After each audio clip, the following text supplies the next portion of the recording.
Hello दोस्तों, आज के इस वीडियो के दौरान हम बात करने वाले हैं अवांस टेक्नोलॉजीज़ लिमिटेड के बारे में।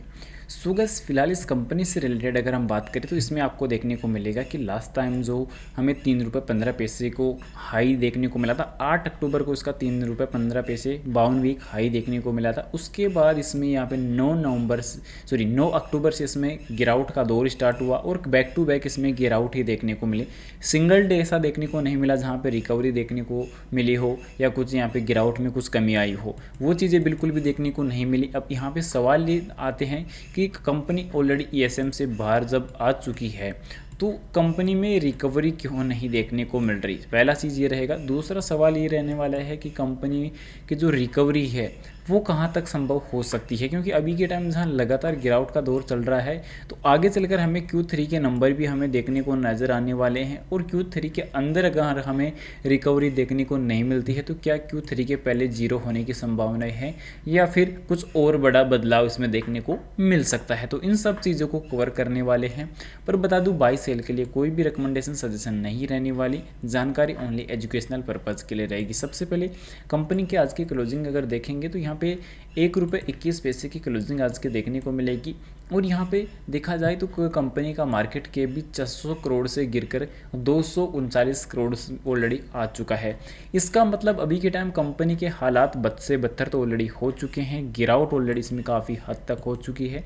क्योंकि जहाँ पिछले 5 सेशन में 17%, वहीं एक महीने के दौरान 56% से अधिक, और 6 महीने की अगर बात की जाए तो जहाँ हमें 400% के जो रिटर्न हमें दिख रहे थे वो ऑलरेडी यहाँ पे नेगेटिव जा चुके हैं और ओनली 59% यहाँ पे पॉजिटिव देखने को मिल रहा है। तो आने वाले कुछ सेशन के दौरान ये भी जो है बिल्कुल ध्वस्त होता हुआ नज़र आ सकता है, जीरो होता हुआ नज़र आ सकता है। क्योंकि जहाँ 1 ईयर का रिटर्न जहाँ लगभग हमें 200 से 300% दिख रहा था वो अब गिरकर ऑलरेडी काफ़ी नीचे आ चुका है, 22% ऑलरेडी आ चुका है। तो इसका मतलब अभी निवेशकों के जो हालात हैं वो तो काफ़ी ऑलरेडी यहाँ पे ख़राब हो चुके हैं। क्योंकि जहाँ वॉल्यूम से रिलेटेड अगर बात अगर आती है तो वॉल्यूम भी काफ़ी कम देखने को आपको नज़र आएगी। अगर आज की वॉल्यूम अगर देखेंगे तो 9.25 लाख की वॉल्यूम ही आपको देखने को नज़र आएगी। अब फाइनली कंपनी ईएसएम से बाहर ऑलरेडी आ चुकी है। जैसा कि आप यहाँ पे देख सकते हैं कि कंपनी लास्ट टाइम यहाँ पे ईएसएम लिस्ट 1 देखने को जो मिल रहा था तो वो ऑलरेडी खत्म हो चुका है, यानी कि कंपनी ईएसएम से तो बाहर आ चुकी है। कंपनी के निवेशकों के लिए एक अच्छी अपडेट रहेगी। बट यहाँ पे देखने को जो मिल रहा है कि कंपनी का जो ग्रुप सेटलमेंट टाइप XTT+1 है वो अभी के टाइम बदलाव नहीं हुआ। जब तक XTT+1 यहाँ पे चेंज नहीं होता है तो यहाँ पे कंपनी का नेगेटिव पॉइंट ही देखने को मिलेगा कि जहां इंट्राडे में ऑप्शन में कारोबार नहीं होंगे तब तक कंपनी के लिए ऑर्डर वगैरह अप्रूव नहीं होने वाले। ये सबसे बड़ी कंपनी के लिए दुविधा देखने को मिल रही है, निवेशकों के लिए ये सबसे बड़ी दुविधा देखने को मिल रही है। क्योंकि आज की ओपन, हाई और क्लोजिंग तीनों जो है यहाँ पे जो प्राइस है वो सेम ही देखने को नज़र आने वाली है। इसके अलावा 52 वीक हाई की अगर बात की जाए तो 3 रुपये 15 पैसे और लोवेस्ट की अगर बात की जाए तो 52 पैसे। तो ये कंपनी का ऑलरेडी जो है यहाँ पे जीरो से हीरो और हीरो से जीरो का जो सफ़र है वो ये आपके सामने देखने को मिल रहा है। बाकी कंपनी में अगर देखेंगे तो कंपनी के लिए नेगेटिव पॉइंट अभी के टाइम काफ़ी ज़्यादा क्रिएट हो चुके हैं। क्योंकि कंपनी का रिलेटिव स्ट्रेंथ इंडेक्स भी 9.24 अंकों पे आ चुका है। कह सकते हैं कि लिमिट से अधिक जो है इसमें ओवरसोल्ड जोन ऑलरेडी क्रॉस कर चुका है। तो ये भी कंपनी के लिए दुविधा है। इसके अलावा यहाँ पे वॉल्यूम काफ़ी कम देखने को मिली, कंपनी के रिटर्न काफ़ी कमज़ोर हैं और लगातार दिन ब दिन वॉल्यूम गिरती हुई नज़र आ रही है। अब कंपनी के Q3 के पहले जो है कितने हालात बिगड़ सकते हैं वो भी कोई अंदाज़ा नहीं है।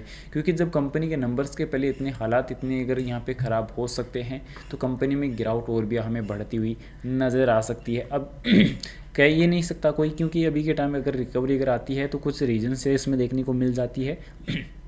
तो यहाँ पे ऑर्डर वगैरह से कुछ खुशखबरी हमें देखने को मिल जाए। अब जैसा कि कंपनी के नंबर हमें देखने को मिले तो कंपनी के नंबर्स में भी लॉस लगभग 1.25 करोड़ का देखने को मिला। और इसके बाद यहाँ पे कंपनी के सेल की अगर बात की जाए तो कंपनी की सेल अच्छी थी, बट यहाँ पे देखने को मिला कि कंपनी के खर्चे कंट्रोल से बाहर रहे और कंपनी का जो प्रॉफिट था वो 2.25 करोड़ नेगेटिव देखने को मिला। उसके बाद अदर इनकम शामिल हुई, अदर इनकम भी रिकवर उतना कर नहीं पाई जितना होना चाहिए था। बट उसके बाद देखने को मिला कि कंपनी का जो प्रॉफिट है वो नेगेटिव देखने को मिला, कंपनी को एक बड़ा लॉस हुआ। तो अब यहाँ पे ऑर्डर वगैरह लगने की जो संकेत हैं वो अभी के टाइम न के बराबर हैं, कोई भी चांस यहाँ पे देखने को नहीं मिल रहा।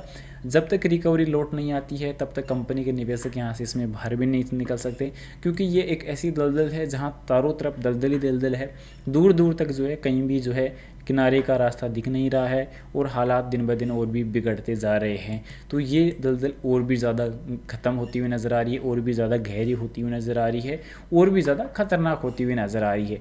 जहाँ डिविडेंड कंपनी वगैरह प्रॉफिट वगैरह अच्छा खासा बनाती है, बट डिविडेंड वगैरह नहीं देती है। प्रमोटर्स की होल्डिंग 1% से भी नीचे है, 0.70% से भी नीचे है, जबकि प्रॉफिट अगर देखा जाए तो अदर इनकम का इसमें ज़्यादा शामिल देखने को मिला है। तो अभी हालात तो और ख़राब इसमें होने वाले देखने को मिल सकते हैं, क्योंकि अपने सेगमेंट में कंपनी का जो है कुछ भी जो है ये कह सकते हैं कि कुछ भी दबदबा नहीं है, कुछ भी यहाँ पे लीडरशिप कंपनी के पास नहीं है। तो ये हालात अभी और यहाँ पे बिगड़ते हुए नज़र आ सकते हैं। साथ ही भारतीय बाजार भी अभी के टाइम काफ़ी ज़्यादा बिगड़ चुके हैं।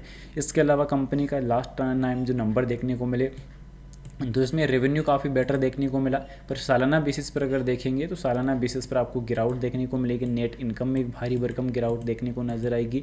इसके अलावा डाइल्यूट ईपीएस में भारी भरकम गिरावट, नेट प्रॉफिट मार्जिन में भारी भरकम गिरावट। तो हालातों में जो बदलाव थे वो उनकी गुंजाइश देखने को उसमें मिल ही नहीं रही है।